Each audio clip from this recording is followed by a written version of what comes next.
Səni ver. Bəsdir yerləndi. Yenə istəyirəm, nə olar, yenə istəyirəm. Gedək qızım. Yaxşı.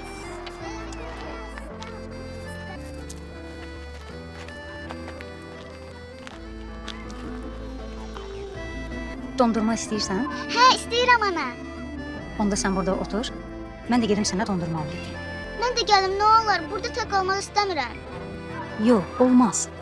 Orada növbə var. Yorlarsan. Ağıllı qızı burada otur. Məni gözlə, mən də gəlim. Yaxşımı? Yaxşı, bax, gecikmə ha, söz verirsənmi? Darıxma. Tez gələcəm.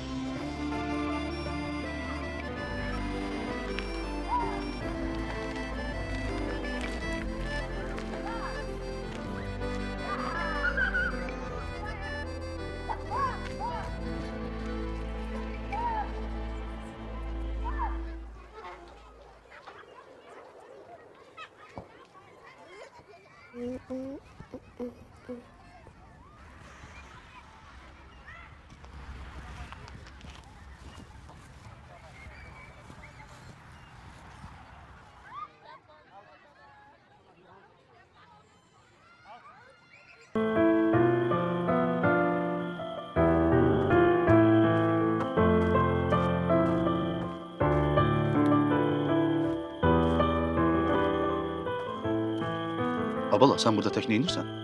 Anamı gözləyirəm. Anan hardadır? Dondurma almağı gedib. Çoxdan gedib? Hə, Neçə yaşın var? 6. Anan harda olsa gəlib çıxar. Mən də oturum yanında gözləyək onu. Yaxşımı? Yaxşı.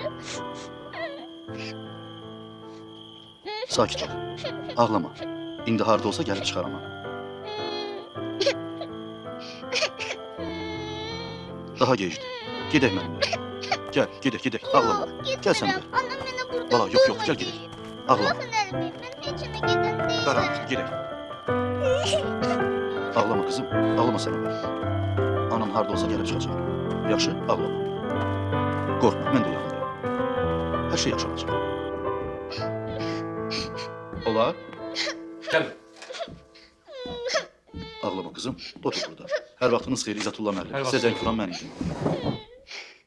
Vaxt tapıb gəldiniz, çox sağ olun. Başqa cür ola bilməz. Siz narahat olmayın Nadir müəllim. Burada onun qayğısına qalarlar. Qızım. Gəl yanıma. Gəl. Ağlama, gəl.